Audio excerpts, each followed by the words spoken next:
et là, où se décline ici. Merci d'être avec nous. 3 titres pour en dire l'essentiel. Le bras de fer autour de la station thermale de Plombières-les-Bains. Le département souhaite la création d'une société d'économie mixte. Avec l'exploitant actuel, l'État, lui, n'y est pas favorable. À 10 ans déjà, il y a 10 ans, jour pour jour, Michel Dinet, président du conseil départemental de la Meurthe-et-Moselle, disparaissait dans un accident de voiture. Nous nous pencherons sur l'héritage politique de cette figure lorraine incontournable. L'eau, ressource précieuse, mais des milliers de mètres cubes sont perdus chaque année à cause de fuites. L'investissement est énorme pour les communes. Laurent Troglic, le secrétaire national de l'association Intercommunalité de France et maire de Pompée, nous donnera quelques pistes de solutions.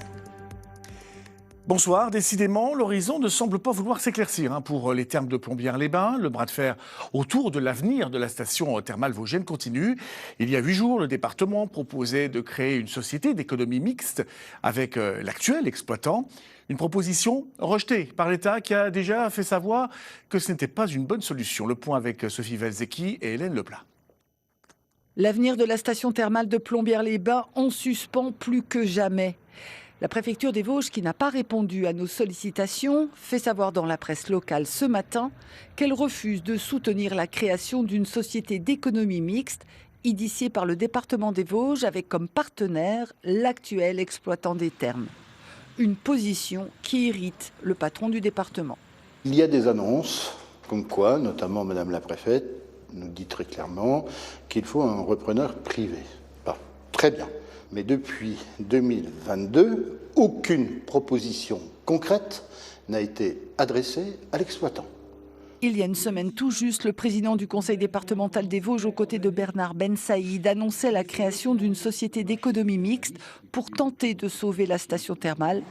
Un projet auquel il espère associer la région Grand Est. Prudente, la région fait savoir aujourd'hui qu'elle ne prend pas position. Elle attend une analyse plus fine de la situation.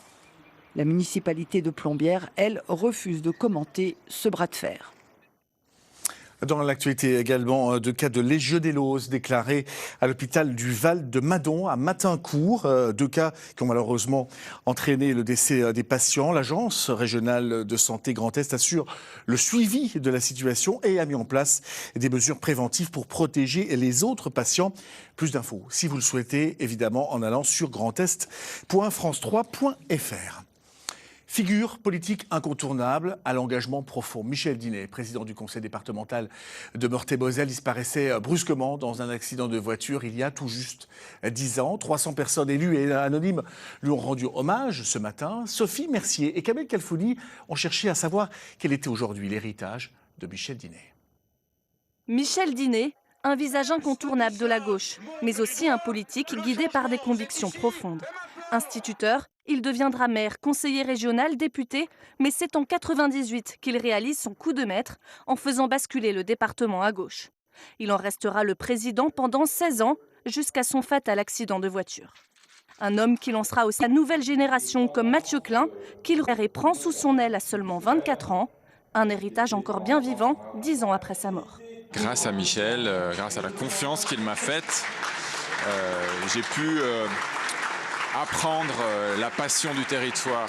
Et lorsqu'on est engagé pour son territoire, on porte bien sûr ses convictions, nos convictions communes de gauche avec Michel, mais il ne faut pas les transformer en dogmes et en certitudes. Il faut toujours accepter de confronter d'autres points de vue.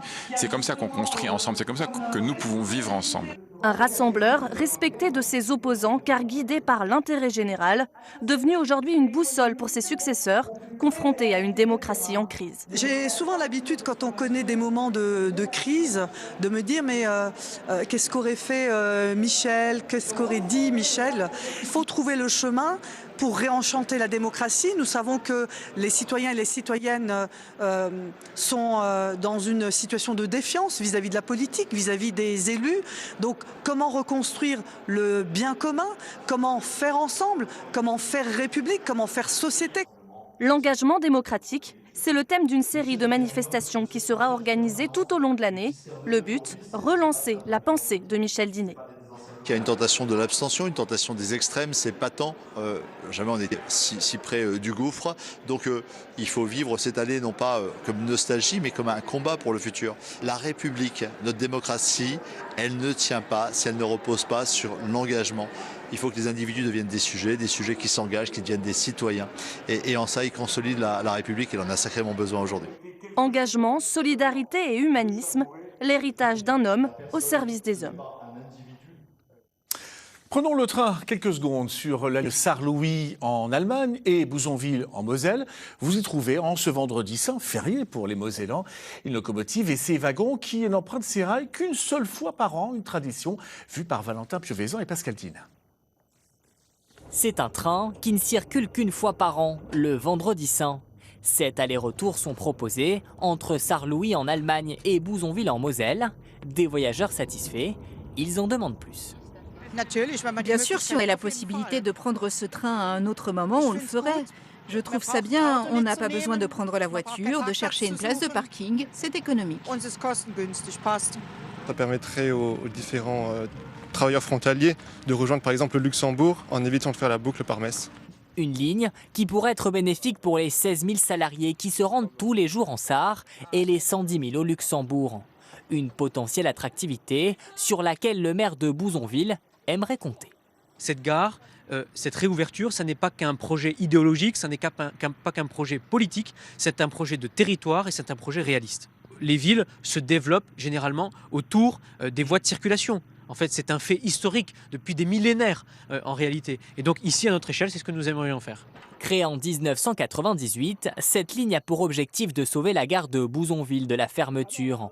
Mais en 2018, elle met finalement la clé sous la porte. Depuis plus de 25 ans, Bernard Aubin, retraité de la SNCF, réclame une ligne Sarre-Lorlux, un projet qui tarde à arriver sur les rails. Tous les élus locaux sont pour. Nous attendons qu'une chose, c'est la décision du Conseil régional Grand Est. C'est le seul à bloquer. Des discussions ont lieu entre le département de la Moselle et la région Grand Est. Un accord politique pourrait être annoncé d'ici la fin de l'année. L'eau, ressource précieuse, malgré cela, en France, des milliers de mètres cubes sont perdus en raison de fuites d'eau. 198 collectivités seraient concernées par des taux d'au moins 50%. Un fléau contre lequel les intercommunalités tentent de lutter. Exemple à Chavelot, dans les Vosges, avec Sophie Valzecchi et Hélène Leplat. Chavelot, 1300